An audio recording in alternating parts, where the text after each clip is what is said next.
The Galactic Conference of Advanced Sciences was, without a doubt, the universe's greatest example of unintentional comedy.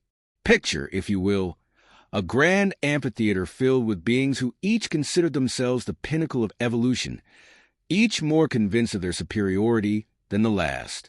The Etherean delegation's crystalline forms shimmered with self-importance, while the quantum collective's hive mind buzzed with what they believed were thoughts too complex for lesser beings to comprehend.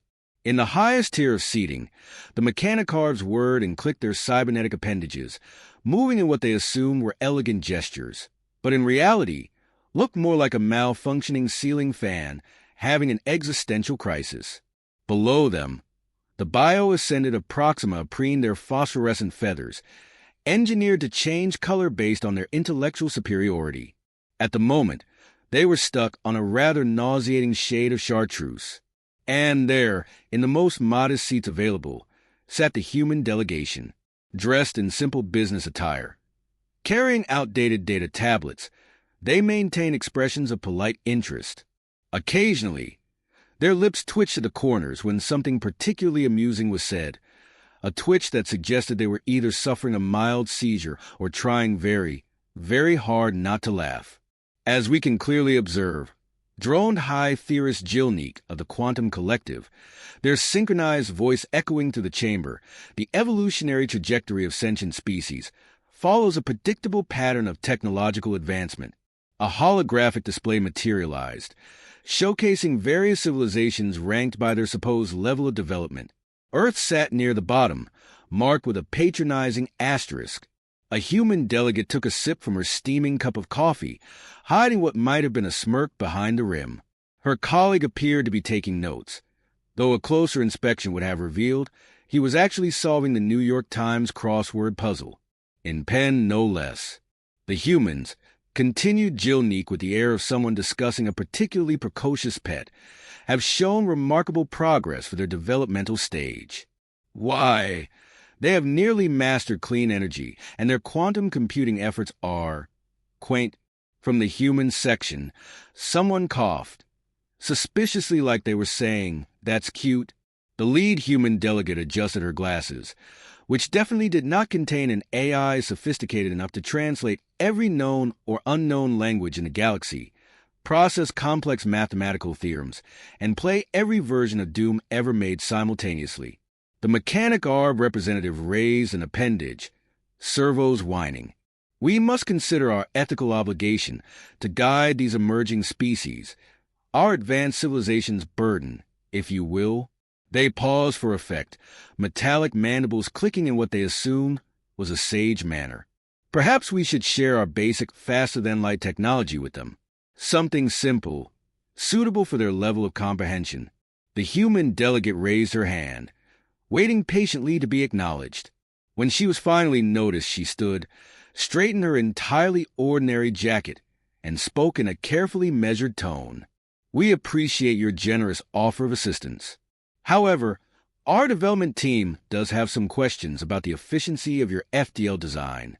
Nothing major, just some concerns about the energy consumption rates and spatial distortion patterns."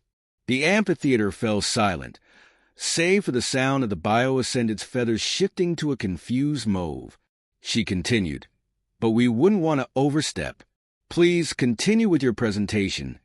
It's fascinating." She sat back down, retrieved her coffee cup, and resumed her expression of polite interest, though her eyes sparkled with something that might have been mischief, or might have been the reflection of advanced quantum-locked photonic crystals in her retinas. But that would be absurd. Humans weren't nearly advanced enough for such technology, right? The assessment period that followed was a masterclass in theatrical performance, though not in the way the alien species intended. The Galactic Advanced Sciences Committee had arranged a series of tests to evaluate human technological capabilities, which was rather like asking a chess grandmaster to demonstrate their skills by playing tic-tac-toe. In the quantum physics lab, a mechanic arb scientist observed as a human researcher struggled, convincingly, with a basic particle accelerator. No! The mechanical being clicked, extending 3 appendages in exasperation. The quantum harmonics, must be aligned with the particle stream's resonance frequency. The human researcher blinked owlishly behind thick-rimmed glasses that definitely were not running quantum calculations complex enough to melt the mechanic heart's processors. "Oh, like this?" they asked, adjusting a dial at random, causing the machine to sputter and emit a sad whine. "Fascinating," muttered an Etherean observer, making notes on a crystal tablet. They seemed to grasp the basic concepts, but lacked the cognitive framework for true quantum manipulation. The human researcher nodded earnestly while glancing at a simple Earth timepiece, one that absolutely was not capable of logging the Ethereans' hilariously outdated quantum theories. In the biotechnology section, things were equally entertaining. A bio-ascended supervisor loomed over a human scientist who was peering into a genetic sequencer with exaggerated concentration. "Your species' understanding of genetic modification is developing," the bio-ascended declared, their feathers rippling in shades of condescending purple. "Why? You've barely scratched the surface of basic genetic enhancement." The human scientists looked up, pushing their safety goggles, which certainly weren't capable of detecting and analyzing genetic sequences in real time, back onto their forehead. "We're trying our best," they said with the sincerity of an actor deserving of an award. "Though I did have a question about your chromosomal stabilization technique. Wouldn't that cause issues with telomeric degradation over multiple generations?" The bio-ascendant's feathers flickered to a confused orange before they dismissed the concern with a wave of their iridescent appendage. "Such concepts are beyond your current level of comprehension. Focus on mastering basic genetic sequencing first." The human nodded solemnly, while their smartwatch quietly stored enough data to revolutionize the field. Meanwhile, in the artificial intelligence lab, a member of the quantum collective attempted to explain neural network architecture to a human programmer. The human sat in front of a holographic display, pecking at keys with 2 fingers, occasionally asking questions like, "What's a logarithm?" while their neural implant, disguised as a caffeine addiction, processed zettabytes of data per second. The quantum collective hummed, "Your binary computing systems are charmingly primitive. Though we are impressed you've managed to create basic AI algorithms with such limited resources." The humans scratched their head with a pencil, which wasn't a quantum-encoded data storage device capable of holding the sum of human technological knowledge. "Gosh, yes. We're quite proud of our chatbots." Their coffee mug quietly ran 300,000 simultaneous simulations of the known universe. As the day drew to a close, the committee gathered to discuss their findings. The humans sat at the back of the room, some appearing to doze off, others playing games on their phones, which absolutely were not controlling vast networks of microsatellites throughout the galaxy. "They show promise," the mechanic arb representative concluded. "For such a young species," a human delegate snored softly in response, their reading glasses slipping down their nose, glasses that definitely were not recording every word and running it through the most advanced anthropological analysis system ever devised. Humanity's secret remained safe for now. After centuries of relentless research, they had finally achieved what they believed to be the holy grail of physics: stable micro-wormhole creation. The presentation chamber was packed with dignitaries from every advanced species, their combined smugness dense enough to distort local gravity readings. "Behold," announced the lead researcher of the Quantum Collective, their unified voice trembling with pride, "the future of transportation." The demonstration device hummed to life, opening a wormhole no larger than a credit card. The assembled aliens erupted into applause, their various appendages producing a cacophony of appreciative sounds. The bio-ascendant's feathers shimmered with excitement, while the mechanic arb's cooling fans whirred at maximum capacity from the emotional overload. Then someone noticed the human delegation. They were trying, really trying, to look impressed. The lead human delegate's face was locked in what could only be described as a painful rictus of forced amazement. Another was biting their lip so hard it seemed they might draw blood. A third was suddenly very interested in their shoelaces, their shoulders shaking with what they unconvincingly passed off as coughing. "Is something amusing?" asked the Ethereum chief scientist, their crystalline form developing stress fractures. No, no, the human delegate managed, voice strained. This is impressive. Really, we're just... They gestured vaguely with a hand trembling with suppressed laughter. We're in awe. Truly, your facial expression suggests otherwise, noted the mechanic arb observer, their senses detecting dangerous levels of human mirth. It's just... Another human delegate started, then hesitated, clearly struggling with something internal.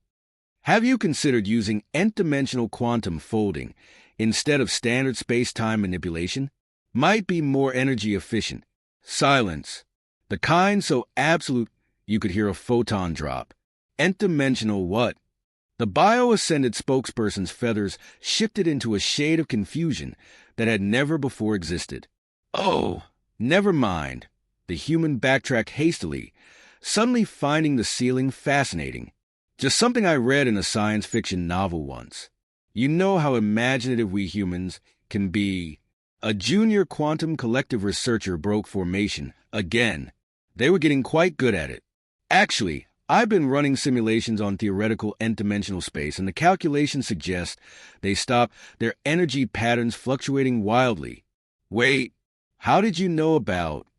Look at the time, announced the human delegate loudly, checking their watch, a device which, unbeknownst to the assembled dignitaries, was currently performing calculations that would make their most advanced computers look like abacuses.